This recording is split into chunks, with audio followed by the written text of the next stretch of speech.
June 1st, 1981. The Chicago sky is dark and gloomy. Neon motel signs flicker in the darkness. Rain pounds against the concrete as 3 detectives from DuPage County trudge across a field behind the Brer Rabbit Motel in Villa Park, their coats slick with water. The motel sits between a row of rundown bars and shuttered shops, a place locals know by many names. But whatever you called it, it was a magnet for trouble. Quick encounters, drug deals, people that came and went as discreetly as possible. Earlier that day, a maid had reported a foul smell coming from the back lot that had been getting worse for days. When her manager had gone to investigate, he'd stumbled across the heavily decomposed remains of a woman. Now slogging through mud and trash, the detectives expect to find a vagrant or another overdose case, nothing that'll make tomorrow's paper. As they move closer to the remains, the smell hits them first, sweet, sour, and unmistakable. A smell of death so strong that even the heavy rain can't disguise it. But what they find doesn't even look human at first. It's the body of a woman, just as the manager had reported. But it would be more accurate to describe it as what's left of one. The woman is lying face up. What little skin remains is waxy and peeled away by insects and time. The rest of her is practically skeletal. Her wrists are still locked in metal handcuffs. A cloth gag is wedged between her teeth. A sweater clings to her upper body, and her underwear is pulled down to her thighs. Even through the rot and decay, something small stands out to the detectives. Inside her socks, they find a few folded dollar bills, untouched. Whatever happened to her, it wasn't robbery. They note something else that's strange too. No one had seemingly noticed the body or the smell until the maid. Yet if she'd been lying here for weeks, as it seems, the smell wouldn't have just suddenly appeared out of nowhere. That meant one of two things. Either the body, and its horrific smell, had somehow gone unnoticed for weeks, or somebody had brought it here recently, already in a state of severe decay. But the idea of anyone hauling a decomposing corpse across town is almost too grotesque for the detectives to imagine. So the body is transported to Deputy Coroner Pete Siekman, who faces the near impossible task of finding out who she was and what had happened to her. Given her skin is too degraded for fingerprints and her face is all but gone, identification initially seems hopeless. The detectives comb through missing person reports, cross-checking every small detail they have: hair, height, clothing, but nothing matches. Then a call comes in from the Chicago PD, telling them that the money found tucked into her socks is a trick often used by sex workers to hide their earnings. And while this gives them a lead, it isn't a promising one. If anything, it leads them to believe she might be even more difficult to identify. As he begins his autopsy, Siekman confirms what they already know. This woman didn't die of natural causes. But then comes the shocking and gruesome twist nobody sees coming. Despite the advanced decomposition of her body, he determines that she's only been dead for 3 days, which sounds impossible to the detectives, who wonder how the hell that could be true, given the skeletal state of her remains. But the reason for the rapid decay soon becomes clear. Her chest has been cut open, with both of her breasts having been removed with either a knife or a fine wire. And these open wounds had exposed her chest cavity, accelerating the decay until her body seemed weeks old, instead of just days. Even more disturbingly, it appears that one of the breasts had been removed while she was still alive. From what's left of her jaw, Siekman is able to take dental impressions, and to everyone's surprise, 2 weeks later, he has a name. The body belongs to Linda Sutton, a 26-year-old sex worker and mother of 2. She'd last been seen on May 23rd. It appeared that Linda had been held somewhere for around a week, being tortured and abused the entire time. She'd been beaten, assaulted, stabbed, and finally mutilated before death. The detectives knew one thing for certain. This wasn't random violence. It was controlled, deliberate, the work of someone who found purpose in cruelty. But what no one realized then was that this discovery behind a forgotten motel would mark the beginning of one of the most depraved murder sprees in American history. A spree carried out not by one man, but 4. Men who called themselves brothers, men bound by a twisted ritual and convinced they were serving something darker than God. A satanic cult, following a leader they claimed had a supernatural power to make anyone do his bidding, who took part in some of the most disturbing rituals you'll ever come across. This is the story of America's worst cult killers. or as the press came to call them, the Ripper Crew.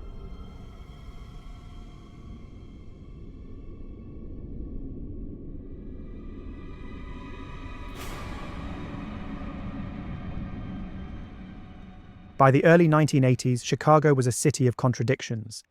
Glass towers rising above crumbling neighborhoods, streetlights flickering over boarded-up houses and abandoned factories.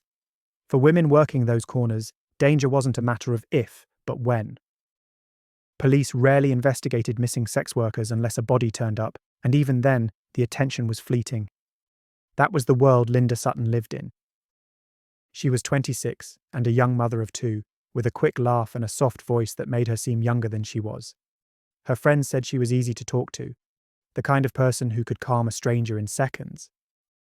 But Linda had fallen into the same cycle that caught so many women in that part of the city. Rent was due, jobs were scarce, the streets offered money, and it seemed like the only way to keep food on the table for her children. She told her mother she'd get out soon, but then she disappeared. When Linda vanished in late May of 1981, it barely made a ripple. She'd missed a few calls home before. Her mother assumed she was staying with friends, maybe working the motels along North Avenue, and as far as the police were concerned, a missing prostitute was hardly news. A week later, they found her body behind the Brer Rabbit Motel. The official cause of death was multiple stab wounds to the chest, but the mutilations dominated every conversation in the DuPage County morgue. Yet with no witnesses, no forensic evidence, and no leads, the case went cold almost immediately. The file on Linda Sutton was boxed, labelled, and pushed into storage. The press ran a few short paragraphs calling her an unidentified female, and the city turned the page. But somewhere in Chicago, a group of men knew what had happened, and for them, this was only the beginning.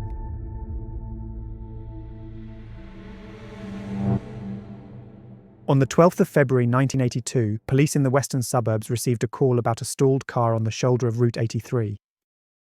Inside, they found a purse, a set of keys, and a coat folded neatly on the passenger seat. The gas tank was empty, and the owner, a 35-year-old cocktail waitress, was nowhere to be found. Last anyone knew, she'd been driving home from work. But even if she'd run out of gas, would she really have just left all her belongings in the car like that and walked off?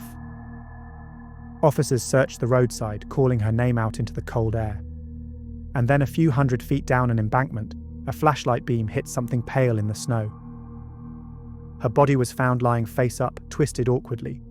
She'd been beaten, sexually assaulted, and mutilated, her right breast cut cleanly away. The similarities to Linda Sutton's case were unmistakable, though nobody made the connection at the time. Within days, another body surfaced. A young Hispanic woman, who was never conclusively identified, was found strangled near the river. Her killer had bitten her repeatedly, leaving teeth marks all across her chest. Her engagement ring still clung to her finger, once again ruling out robbery as the motive. But as in the first two cases, there was no suspect, no vehicle, and no evidence pointing them anywhere. By that point, the three murders sat in different folders on different desks. Two of them were being handled by different divisions of the DuPage County Sheriff's Office, while the third, the woman found by the river, had fallen under Chicago PD and the Cook County Medical Examiner's jurisdiction. Separate agencies, separate evidence rooms, separate detectives who didn't know what the others were working on. Even the autopsies hadn't been done by the same people. One fell to a DuPage County coroner's team, the other to Cook County pathologists. And anyway, coroners don't build patterns, they certify causes of death. Unless someone specifically asked for comparisons, those reports would never cross the same desk.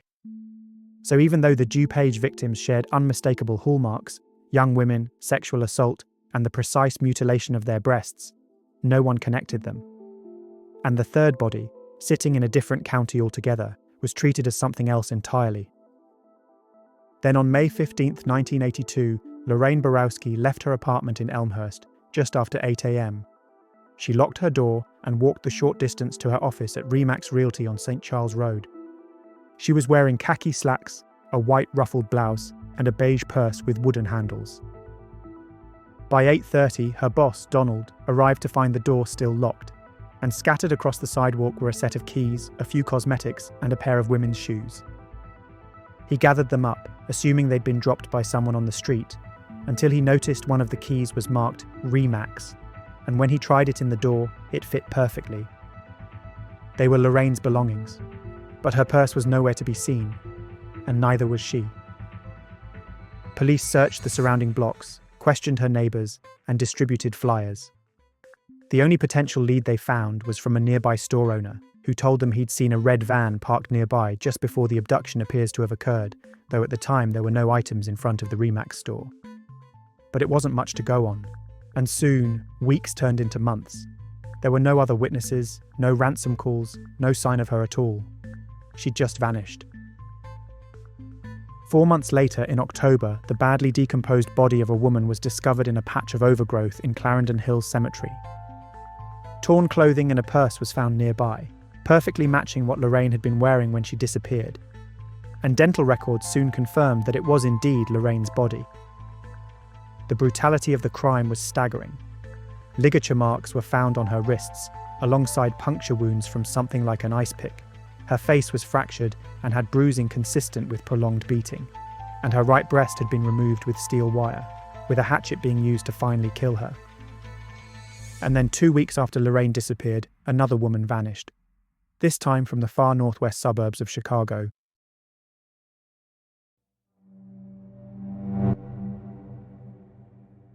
Her name was Shui Mak, and she was a waitress who'd come to the United States from Hong Kong 3 years earlier with her parents and siblings.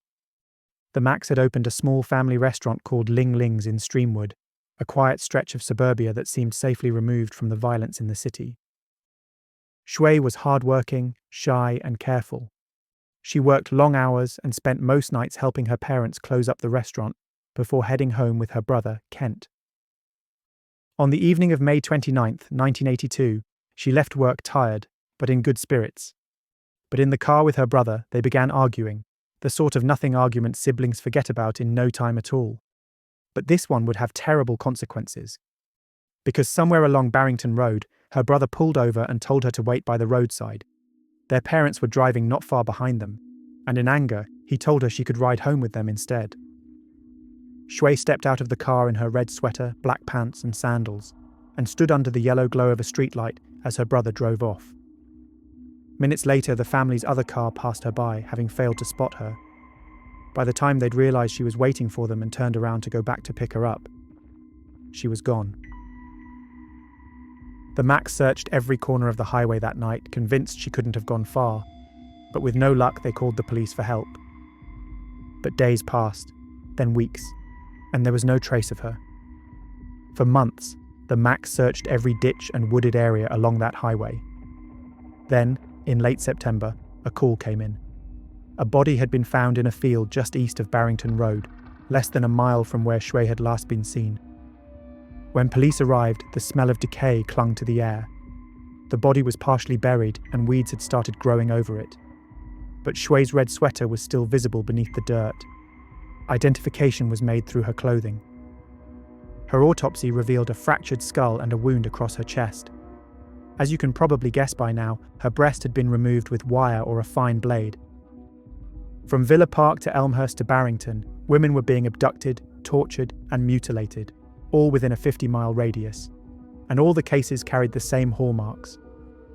But then in June, something changed.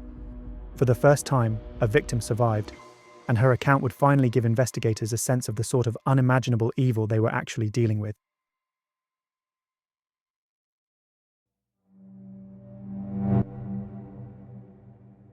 Angel York was a 20-year-old sex worker on the north side of Chicago. Like many of the women before her, she knew the dangers of her work, but she needed money. The rent was due, and her boyfriend had been out of work for weeks. On the night of June 13, 1982, a red van pulled up beside her. The driver offered her more money than usual for a short job. Although Angel hesitated, sensing something was off, she needed the bills he flashed at her, so she climbed into the van. The moment the door slid shut, a hand clamped over her mouth. Another grabbed her wrists. The men in the van cuffed her hands to the metal frame, stripped her, and pressed a knife against her skin. One of them then ordered her to cut her own breast. When she refused, they beat her until she obeyed them. After she'd done what they demanded, one of them cut her further before ejaculating onto her wound, laughing the entire time. and when he was done, he taped over her cuts with duct tape and threw her naked into an alley. But somehow she managed to crawl to a nearby payphone, leaving a trail of blood behind her, and dialed for help before collapsing. At the hospital, detectives questioned her while surgeons worked to save what remained of her breast.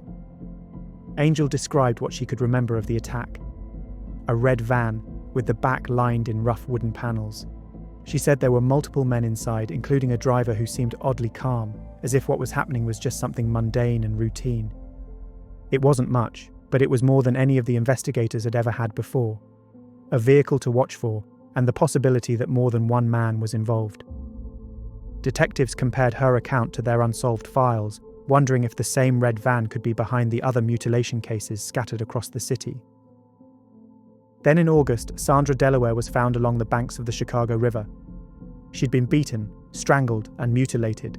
Her wrists were bound, a rock had been forced into her mouth to stifle her screams, and her breast had been removed.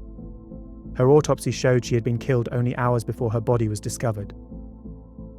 Less than a month later, on September 8th, 30-year-old marketing executive Rosebeck Davis was found in an alley beneath the stairwell of a 3-story North Lake Shore apartment building in the Gold Coast neighborhood. She had suffered dozens of stab wounds. Her face had been so badly beaten with a hatchet that she was almost unrecognizable.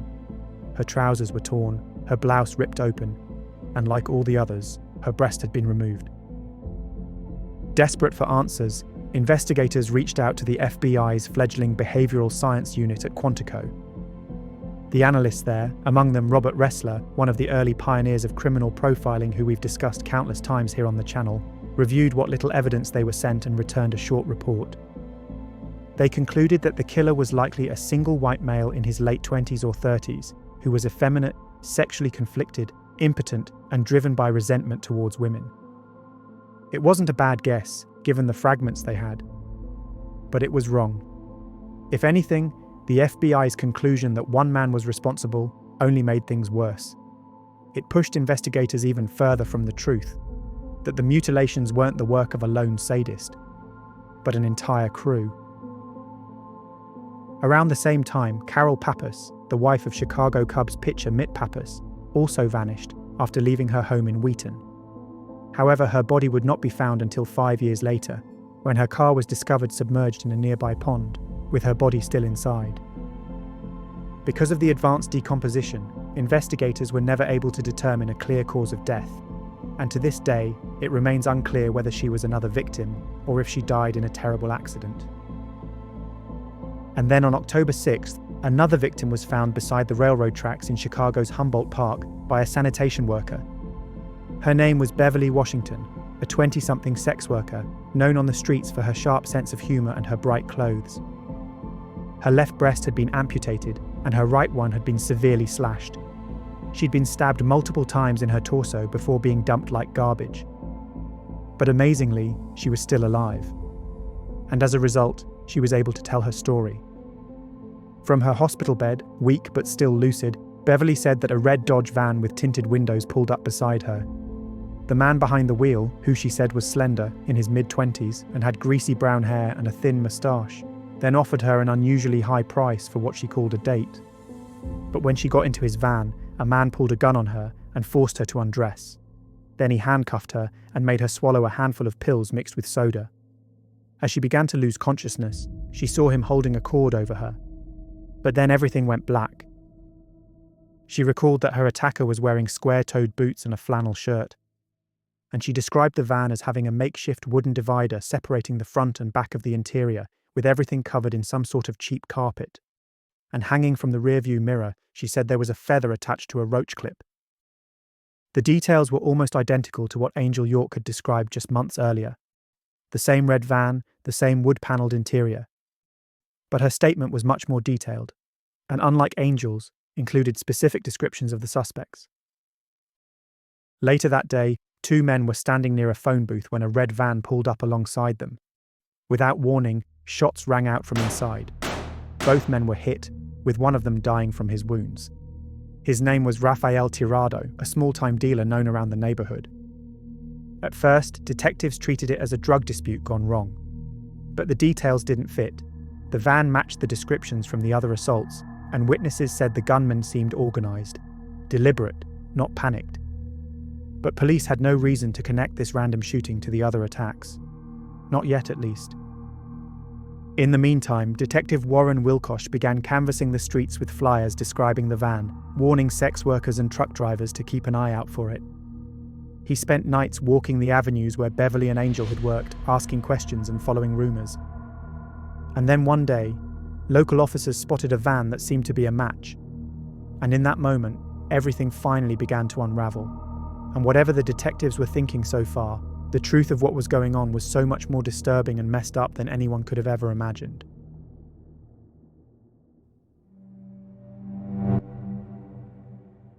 A couple of weeks after the attack, a van matching Beverly's description was finally spotted.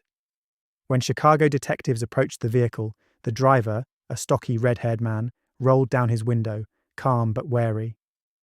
His name was Edward Spreitzer.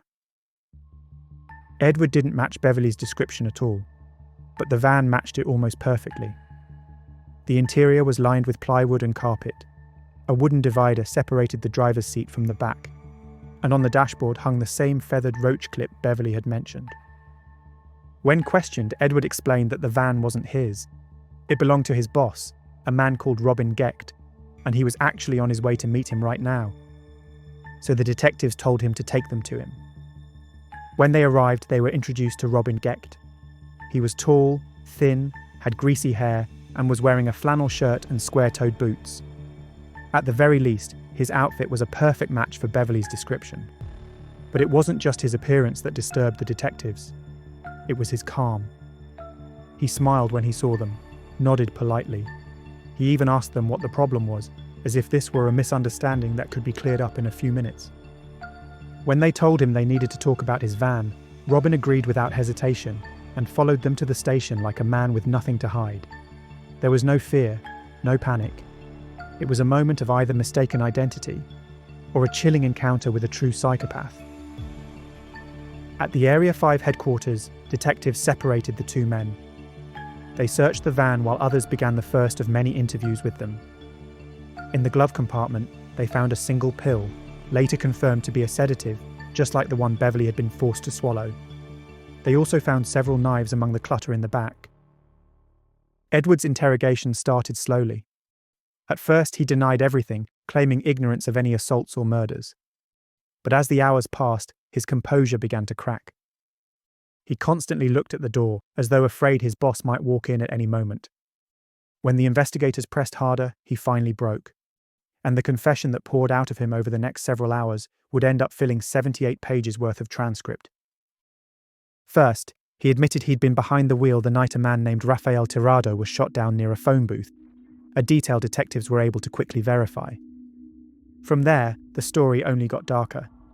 He said Robin prowled the city in his red van, picking up women at random, sometimes sex workers, sometimes women just walking home alone. They would then take them somewhere private, a motel, an alleyway, a basement, and the screaming would begin. Edward claimed they would handcuff their victims, assault them, and then slice away one or both of their breasts. Sometimes the women were alive when they did it, sometimes they were already dead. Edward told them that there were two other men who were part of what he called the group, Andrew and Thomas Kokoraleis, brothers from the nearby suburb of Elmhurst. He then told them that Robin kept a box filled with severed breasts in the attic of his Villa Park home, trophies of their victims.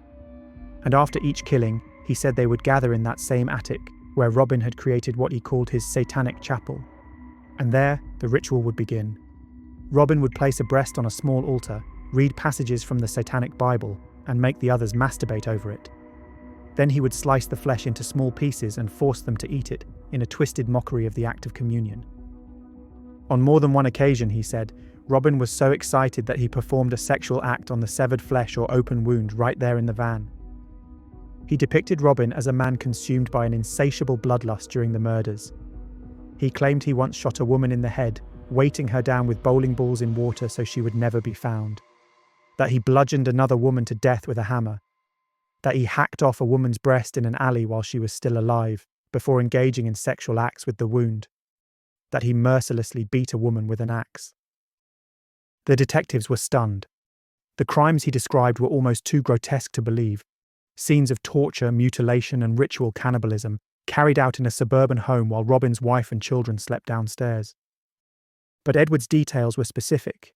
He knew things only the killers could know: the wounds, the tools, the exact sequence of events. When investigators brought Robin into the interrogation room, he was polite, even charming.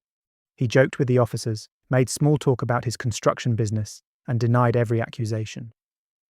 When they confronted him with Edward's confession, his expression didn't even change. He just claimed to have no idea what they were talking about as he looked them straight in the eyes and smiled. To rattle him, the detectives led him past the adjacent room where Edward was still talking. Through the glass, he could see his accomplice weeping as he described the murders in graphic detail. But Robin didn't flinch. Inside that room, however, the sight of Robin changed everything. The moment Edward locked eyes with his boss, he froze, turned pale, and suddenly recanted everything he'd just said. He claimed Robin was innocent and blamed the murders entirely on Andrew Kokoraleis instead. In that singular moment, the investigators realized what they were dealing with. This wasn't just fear, it was control. Everyone who knew Robin Gecht would go on to describe the same thing: a strange magnetic pull. People obeyed him without understanding why. His wife later told police he could talk anyone into doing anything. His followers said the same. They called it his power. One acquaintance even warned the investigators never to meet his gaze, afraid that he would be able to somehow ensnare them if they did.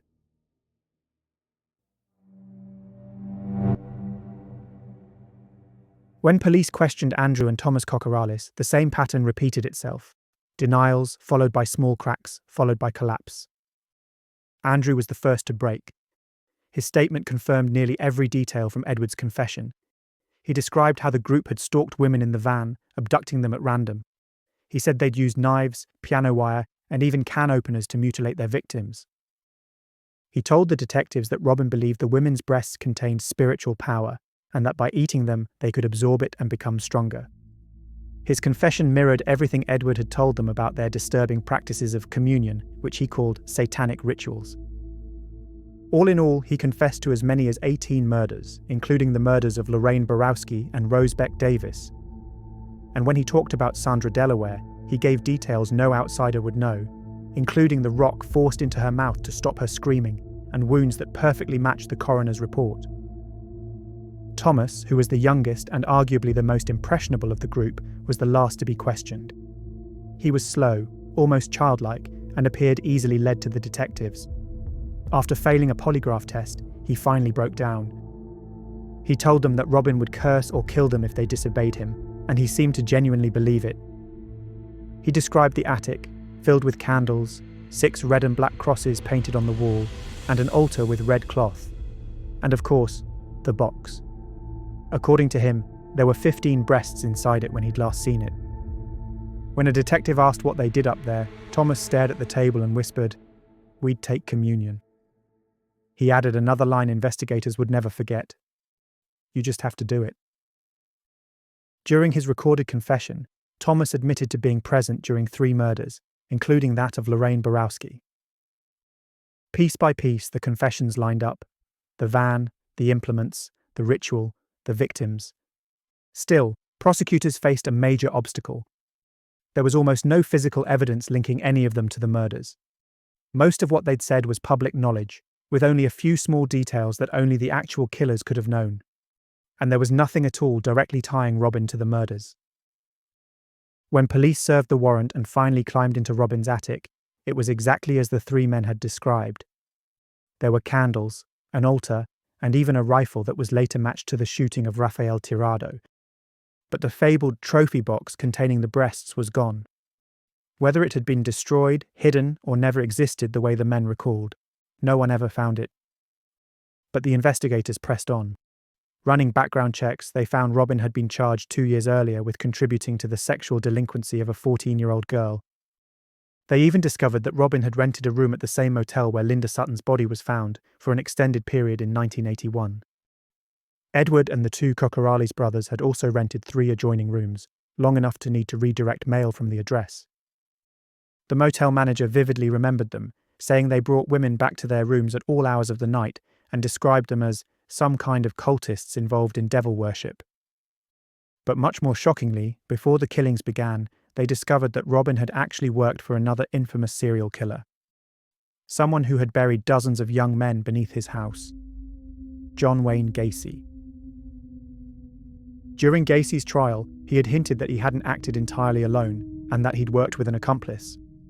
One of the victims initially attributed to Gacy was later found to have been murdered when he was out of town, and Gacy explained that this was the work of his accomplice, who had murdered without his consent.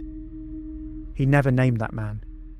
But when detectives compared dates and locations, the possibility became difficult to ignore. Robin had worked for Gacy's PDM contractors during the exact time period as some of the killings Gacy claimed were committed by someone else. It could have been a coincidence, but none of the detectives could shake the feeling that they'd finally found the elusive accomplice, and that they were staring into the eyes of a monster who'd learned how to murder behind a smile from one of history's most notorious serial killers. When asked about Gacy, Robin simply smirked. He then said that his only mistake was keeping the bodies under his house. It was the only time his mask slipped.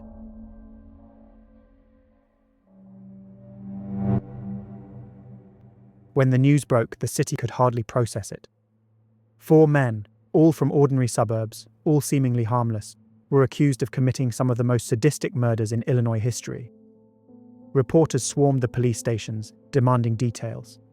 And by late 1982, they had already given the 4 men in custody a variety of nicknames like the Chicago Rippers or the Ripper Crew. But behind those ordinary faces was a darkness that had been building for years. One that began, detectives believed, with Robin Gecht. Robin was born on November 30th, 1953, as the eldest of 3 children. He grew up in a modest Chicago home and was quiet and bookish, at least on the surface. But from an early age, people began to notice something strange about him. He was intelligent, but he was also manipulative, and he seemed uncomfortably fascinated by pain. According to later reports, Robin had molested his own sister when he was a teenager, and as a result, his parents sent him to live with his grandmother, hoping the distance would somehow fix him, though Robin has always denied this accusation. By his early 20s, he was working in construction. Outwardly, he was charming and articulate, and to most people he just seemed like a normal guy. He married a woman called Rose, had 3 children, and rented a modest house. To anyone looking in from the outside, he was a typical family man. But inside that home, things were far from normal. Rose told investigators that her husband kept a small room in the attic locked at all times, which he forbade her from entering. When she asked what was inside, he told her it was his place of meditation. She noticed other things too: his obsession with pornography, his unpredictable moods, his fixation on women's breasts. He even sometimes carried knives to bed. On one occasion, she said he'd cut her breast during sex with a razor. Afterwards, he asked her if he could do it again as a symbol of love. When she refused, he became enraged, but at the time, she told no one about it. Robin's construction company employed several young men from the neighborhood. One of them was Edward Spreitzer, a quiet redhead who looked up to him like a father figure. Edward was barely out of his teens when he met Robin, and he was lonely and eager to belong, a weakness Robin instantly spotted and instantly began taking advantage of. Through Edward came Andrew and Thomas Kokoraleis, 2 brothers from a devout Greek family in the same area. Andrew was in his 20s and was intelligent but easily influenced. Thomas was younger, slower, and desperate for acceptance. What started as casual nights of drinking and talk about satanic rituals soon escalated into something else. A distorted belief that Robin, their leader, was chosen for a higher purpose. Robin told them that God had abandoned the world, and that true power could only be found through pain. He called their acts of violence offerings.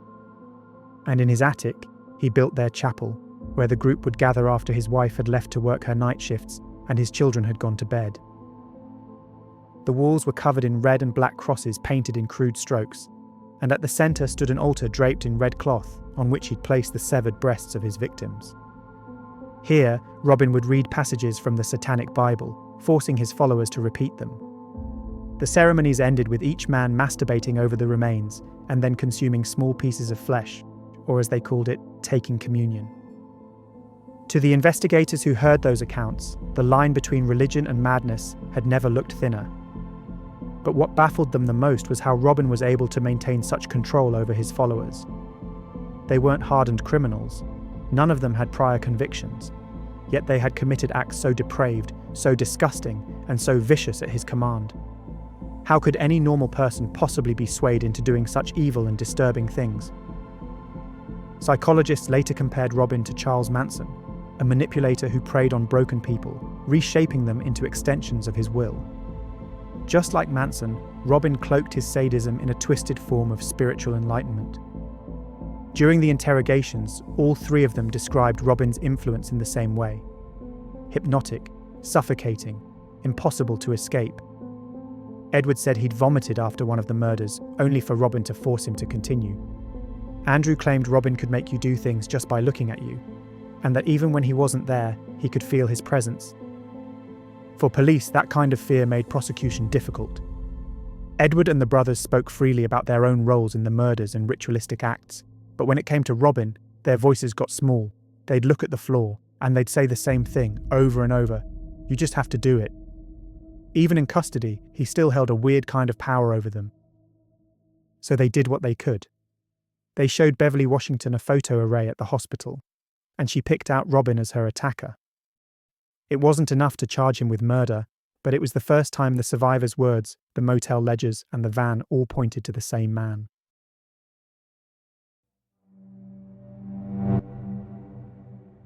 Ultimately, the Ripper crew had admitted to at least 18 murders. But with little physical evidence, and some of the missing women mentioned in the confessions never even being found, the investigators could only definitively tie them to 8. With Edward having recanted his initial accusations against Robin, there was nothing at all tying him directly to the murders. And all three of them refused to implicate him, or to testify against him, clearly too afraid of the supernatural abilities they believed he possessed. So there was enough to link him to some of the crimes, but not to any specific act of murder. In the early 1980s, forensic science wasn't what it is today. There was no DNA testing available and no advanced trace analysis that could be done.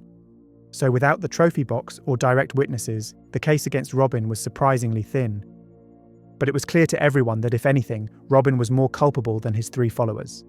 He was the ringleader, the mastermind, the manipulator, and more than likely the actual murderer in the majority of the cases.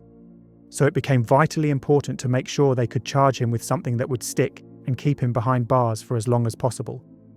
So they built the strongest non-homicide case they could, with the help of the 2 survivors, Beverly Washington and Angel York, and charged him with attempted murder, assault, and aggravated battery. It was a bitter compromise, but it was the best they could do unless one of the others decided to turn on him. As his trial approached, Robin remained calm and articulate. He smiled for reporters, charmed his lawyers, and wrote letters insisting on his innocence and that he'd never killed anyone in his life. Robin tried to sidestep the trial entirely with an insanity claim, but the court psychiatrists that examined him found he was competent to stand trial and legally sane at the time of the offences. A mistrial then followed on procedural grounds, before his second trial finally began on September 20th, 1983. The state's exhibit list was unsettling. During the search, detectives had photographed and seized a variety of items from the attic chapel, including candles, the draped altar cloth, satanic literature, and even the rifle confirmed to have been used in the Tirado shooting. They also took a wooden box the state argued was consistent with what the others had described as the trophy box, though no human tissue was ever recovered from it. Both Beverly and Angel testified against him, pointing him out as their attacker, as the prosecutors walked the jury through a pattern. Women abducted, restrained, tortured, sexually assaulted, and mutilated. Other women from Robin's past also testified that he'd pressured them during sex to let him cut their breasts. What the jury did not hear were the co-defendants' murder confessions about Robin. Under confrontation rules, statements by Edward or the Kokoraleis brothers couldn't be used against Robin unless they testified and faced cross-examination, which they refused to do. That meant the state could prove methods and ritual in regards to the other murders of the Ripper crew, but not who actually committed the act in any particular murder case. Robin took the stand in his own defense. He admitted contact with Beverly, but insisted that he hadn't killed anyone and wasn't guilty of any of the charges. He claimed that during the period when most of the murders occurred, he barely knew or wasn't even acquainted with the others. He stayed calm and composed, even when shown graphic photos and told gruesome crime scene details. though this actually backfired, as the jurors would later state that how unnaturally calm and unreactive he was to the horrific evidence actually made him seem more psychopathic and more guilty. The jury deliberated for only a few hours before finding him guilty on all charges, and as a result, the judge sentenced him to 120 years in prison. He showed no reaction to the verdict, and from that day forward, he kept the line he still uses in letters to this day, that he's innocent and that he never killed anyone. Next came the murder trials for the 3 remaining members of the Ripper crew. They were not masterminds, not visionaries, not even particularly intelligent. What united them was obedience, a willingness to follow Robin's commands to the point of atrocity, and in their cases, it was much easier to prove what they'd done.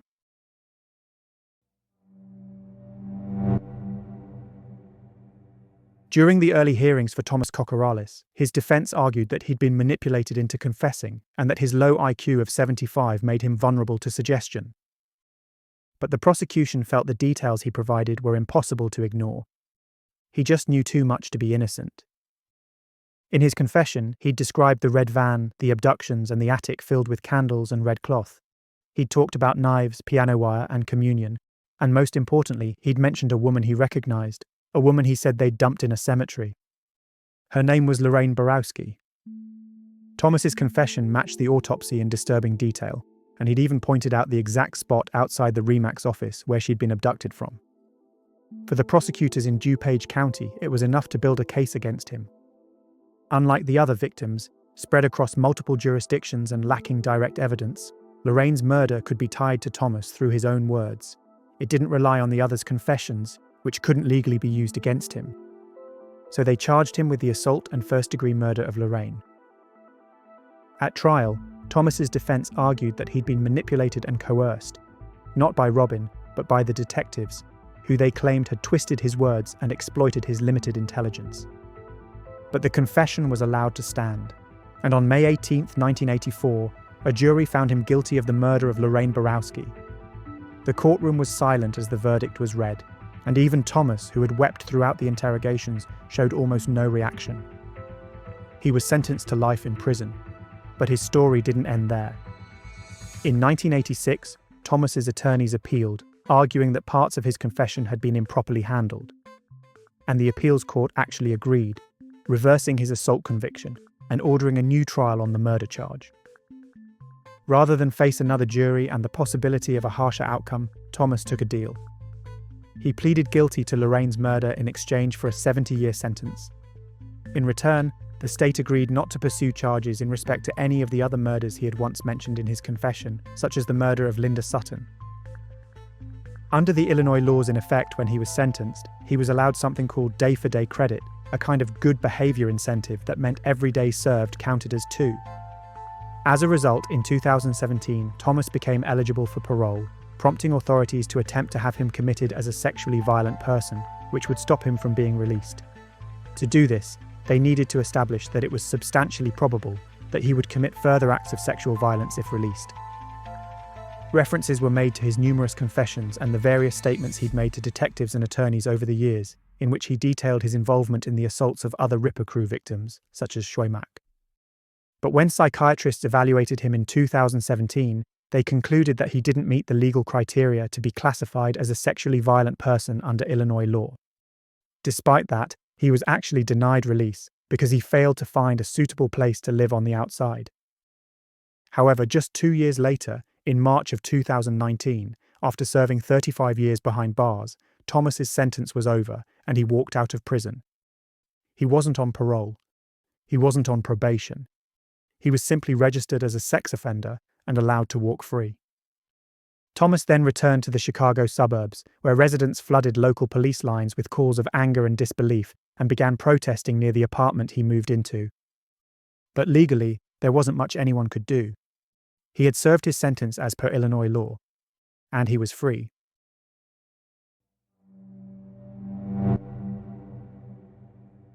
By the spring of 1985, prosecutors were ready to move on the elder of the 2 Kokoraleis brothers, Andrew. He was set to face 2 separate murder trials in 2 different counties for 2 different women, Rosebeck Davis and Lorraine Borowski. The first trial was for the murder of Rosebeck Davis, the 30-year-old marketing executive who had been found savagely beaten and mutilated in a Gold Coast alleyway. Andrew's own confession had placed him at the scene. He told investigators he and the others had forced her into the red van, dragged her to a secluded spot, and that she was beaten to death with a hatchet. When the trial opened, prosecutors presented that confession in its entirety, Andrew's own words describing in horrifying detail what had been done to her. The jury didn't need long. After just over 3 hours of deliberation, they returned a verdict of guilty on all counts. And as a result, Andrew was sentenced to life in prison for the murder of Rose Beck Davis. The second trial for Lorraine Borowski unfolded soon after. This time, Andrew changed everything. He withdrew every confession he'd given, all 4 of them, and insisted that the police had fabricated his statements. He said detectives had beaten him, threatened him, and even fed him details of the crimes to make his confessions believable. Prosecutor Brian Talander, an experienced and unflinching attorney, dismantled the claim. He walked the jury through each interrogation with 6 different detectives and 2 prosecutors and showed that there was 0 evidence of coercion. Andrew repeated his accusations, saying that every one of them had told him what to say. But then came the testimony that shattered his credibility. Detective Warren Wilcosh took the stand and described showing Andrew a photo lineup during questioning. Without hesitation, Andrew had pointed to a young woman and said, "That's the girl Eddie Spreitzer and I killed in the cemetery." That woman was Lorraine Borowski. The trial came down to a question of credibility. Who was the jury going to believe? 8 officers and prosecutors, or the man now claiming they'd all conspired against him? Andrew sat sullen and defiant throughout the proceedings. But the jury didn't believe his story. After little more than an hour of deliberation, they returned a verdict of guilty for first-degree murder. And this time they recommended he receive the death penalty. At his sentencing, Andrew once again denied the killings. His lawyers argued for mercy, saying there was no evidence of premeditation and that his behaviour in custody showed that he could be rehabilitated. A prison chaplain and a counsellor even testified that he was quiet, compliant, and capable of reform. But none of it mattered. The court upheld the death sentence, and in 1989, his appeals were denied. Over the next decade, Andrew's legal team tried everything to stop his execution from being carried out. They filed motion after motion, arguing that his defense had failed him. They argued that his trial lawyers should have pursued an insanity defense, seeing it as a massive oversight that they'd not done a psychiatric evaluation at the time of his trial, and argued that if they had, he likely would have been found unfit to stand trial. They pointed to prison psychiatric notes describing him as emotionally unstable and suffering from borderline personality disorder. Despite the fact that this diagnosis did not actually render him legally insane or incompetent to stand trial. Ultimately, the appeals court wasn't convinced. Instead, they ruled that there was no obvious pattern of abnormal behaviour and no reason to suspect a psychiatric disorder, and that his trial had been handled properly. And so, the death sentence stood, with his execution set for March 17, 1999. But by the late 90s, Illinois was reeling from growing evidence of wrongful convictions on death row. A wave of investigative reporting from the Chicago Tribune revealed that at least a dozen inmates awaiting execution had later been exonerated, some by DNA, others by proof of police misconduct. In the days leading up to his execution, his lawyers pleaded with Governor George Ryan for clemency. Illinois Supreme Court Justice Moses Harrison even issued an emergency stay in his case while calling for a statewide pause on all executions. But just hours before his execution, the Illinois Supreme Court overturned the stay in a 4-3 vote. Governor Ryan issued a brief 3-page statement. The courts had spoken. The appeals had been heard. The law would stand. So on the morning of March 17th, Andrew was moved to the Tams Correctional Center, a supermax prison in southern Illinois, where he spent his final hours in prayer and fasting. He phoned a few close friends to say goodbye. He wept and prayed with his brother Thomas, and he clung to the hope that the governor would intervene. But his salvation never came. At 12:34 p.m., he was strapped to the gurney, offered an apology to the Borowski family, and whispered that the kingdom of heaven was at hand. Then he was killed by lethal injection. And the irony wasn't lost on anyone. A man who once claimed to serve Satan died believing he was going home to God. Within a year, Governor Ryan would announce a statewide moratorium on the death penalty, which eventually led to Illinois abolishing capital punishment altogether. But for Andrew, it came too late, and he became the last man executed in Illinois history.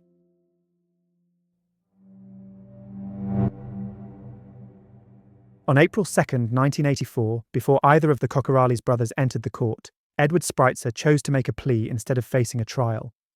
He stood before a Cook County judge and pled guilty to 4 murders: Rosebeck Davis, Sandra Delaware, Schwaymack, and Rafael Tirado. He also admitted to multiple counts of sexual assault and armed violence. The court sentenced him to 4 consecutive life terms for the 4 murders, plus a number of additional years for the other charges. But the prosecutors in DuPage County were adamant they wanted his life for what he'd done, and there was still one more murder case they felt they could prove he was guilty in. The one that started it all. The murder of Linda Sutton, the woman found behind the Brer Rabbit Motel.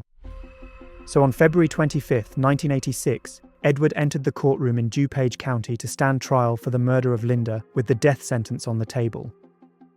Edward's account of what happened painted a picture of pure horror.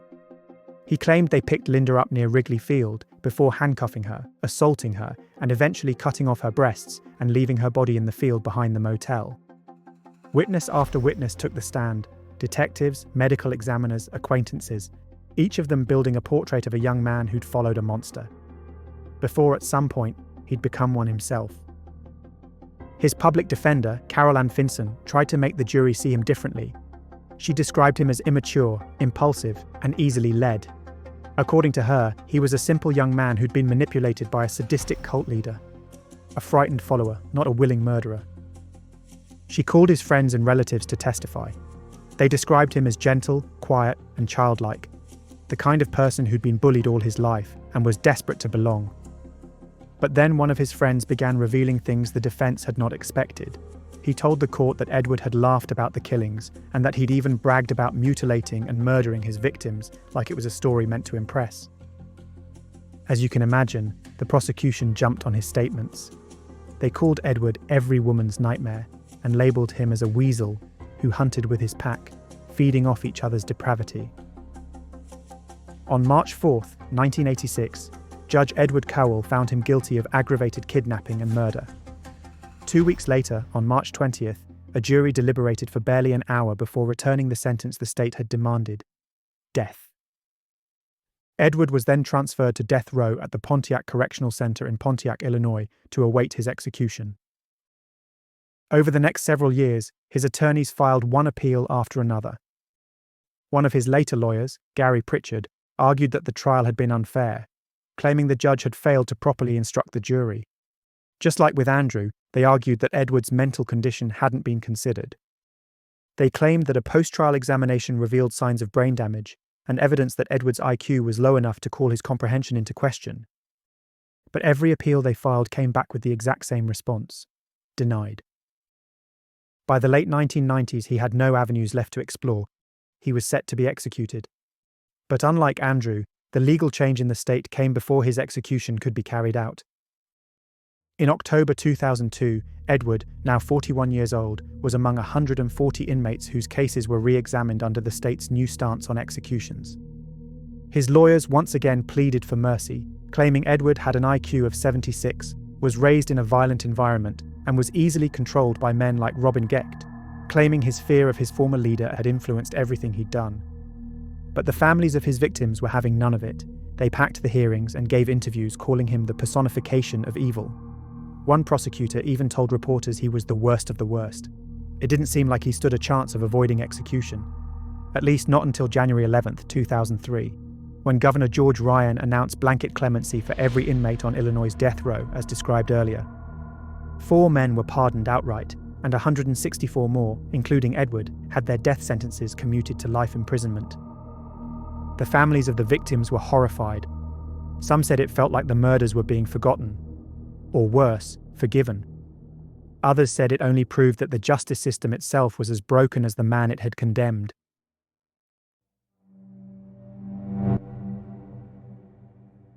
On November 16, 1988, tragedy struck what remained of the Gecht family. Robin's mother Loretta, his sister Rochelle, and his nephew Nicholas were on their way home after visiting him in prison when they were involved in a car accident. On the highway, their car was crushed between two semi-trucks, resulting in the instant deaths of Loretta and Nicholas. Rochelle lingered in a coma for 4 months, before eventually succumbing to her injuries. Around a decade later, Robin's son David was also arrested and charged with first-degree murder in March of 1999. At just 18 years old, he was said to have shot and killed Roberto Cruz in northwest Chicago. He was tried as an adult and received a 45-year prison sentence. For many, it felt like a grim echo of his father's legacy, another life twisted by proximity to a monster. However, not everything was quite as it seemed. It later turned out that his conviction was tied to a broader pattern of misconduct by Detective Ronaldo Guevara, who was found to have coerced confessions through violence, to have tampered with evidence, and to have forced witnesses to provide false identifications with threats and violence. As a result, David was granted a new trial on May 25, 2022, and he was formally exonerated 2 months later. He then filed a federal civil rights suit against Cook County, who ended up settling for just over $3 million. He was one of more than 40 people found to have been wrongfully convicted in cases linked to Detective Guevara. His father, meanwhile, is still serving his sentence behind bars at the Danville Correctional Center in Illinois. Over the years, Robin has written a number of letters, continuing to proclaim his innocence. In one, he said, "First mistake is considering me a serial killer. I have never killed or took part in any such acts, nor ever been charged in any murders of anyone." He has used this technicality since the day he was imprisoned, because technically, Robin was never charged with murder and has never been proven to have directly killed anybody. But it's clear as day to everyone, every detective, every family member, everyone who ever encountered him, even everyone who just reads about his case, that Robin is a monster responsible for taking many lives in the most brutal and depraved ways imaginable. Robin himself, however, has asserted dozens of times that he believes DNA testing will eventually exonerate him, and he will walk free as a result. So far, he's been unsuccessful. In interviews, he later described his obsession with women's breasts as familial, claiming every man in his family had shared it. "It is a thing with my entire family," he wrote to author Jennifer Furio in 1993. "Each of us men has married large-breasted women. My ex-wife was a 39D, and yes, she was very satisfying to me." When Furio asked whether he'd ever been sexually aroused by the breast mutilations, he denied it, saying, "Only a very sick person would even think of that." Detective Warren Wilcox would later describe him as the most evil man I've ever met in an interview. He had been asked how he felt about Thomas's release from prison, which he claimed he didn't have any strong opinions about. However, he emphasized that Robin's potential parole would be a whole different thing. As in his words, "He made Manson look like a Boy Scout."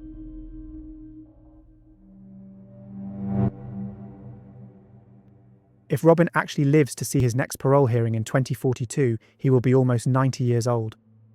By contrast, Edward will never be released, given his initial death sentence was converted to life without the possibility of parole. Prison psychologists have described him as quiet, compliant, and eager to please, and it's reported that he now spends most of his time reading the Bible, having claimed to have found peace. Thomas, the one member of the Ripper crew to walk free, is living in a Christian rehabilitation facility in or near Peoria, Illinois, as of 2024. In recent interviews, he's been quoted as saying, "Everybody thinks I'm a monster. I'm not a monster." He appears to show no remorse in the interviews he's done, claiming he is completely innocent. He has stated he was wrongfully convicted for crimes he didn't commit, and that he had no participation in or knowledge of any of the murders or assaults. Instead, he claims the police fed him the specific details he revealed in his confessions, and that at the time of Lorraine Borowski's murder, he was actually with his father, visiting his mother's grave. Lorraine's younger brother told reporters that Thomas being out makes him feel sick to his stomach, while her mother was quoted saying, "I will never understand how a man who is convicted of raping and murdering my daughter could be walking free in Illinois today. My daughter was an innocent victim. Her murderer did not receive the justice that he deserved. But I believe in God, and I have no doubt that God will deliver the final judgment." In response, Thomas has coldly told reporters, "They want to see me back behind the bars, permanently. But they got to deal with it. I'm out." Forensic psychologist Dr. Eric Hickey, who examined over 300 serial killers, later classified the Ripper crew as one of the most extreme examples of team murder syndrome in history. Cases where individuals who might not kill alone become capable of horrific violence under the influence of a dominant leader. Hickey noted that in every instance, one person completely and utterly dominated in these kind of groups, which in this case was Robin. He also noted that such killers often feed off each other's presence, writing, "In these partnerships, the act of murder becomes a shared experience of power. Each participant loses individuality, and the group itself becomes the killer." Similarly, several criminologists studying the case have argued that Robin's hold over the others functioned like a shared psychosis, a form of collective delusion where one dominant personality imposes their fantasy onto others until they lose their own moral compass entirely. But a lot of people, particularly the families of the victims, see things differently.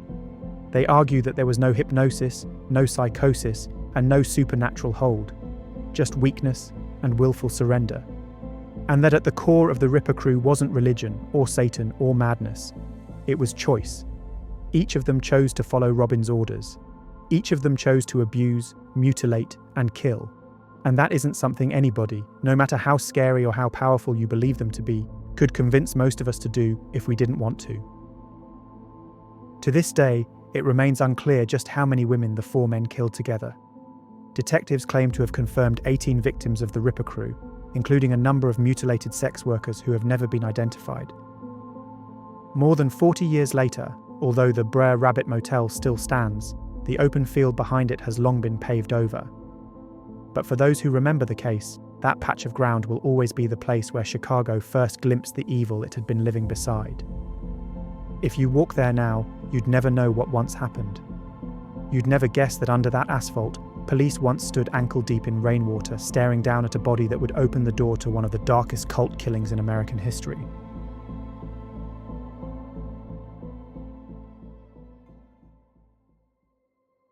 And with that, our deep dive into the case of the Chicago Ripper crew comes to a close. As always, thanks so much for watching. If you found this video interesting, don't forget to like and subscribe and comment down below, or whatever else YouTube and its hungry gods are demanding of you these days. If you want to support my channel further, there's a membership option here on YouTube and a Patreon linked in the description down below. They're really just there for you to make a gesture of support right now, though you will get your name featured at the end of my videos if you do join, alongside all the lovely folks appearing on screen in a few seconds. In all honesty, watching and engaging is the most helpful thing anybody can do for my videos right now, so please don't feel any pressure. The world is a tough place right now for all of us, so just giving me your time and support is truly, truly appreciated. So until next time, you have been watching The Mystery Abyss.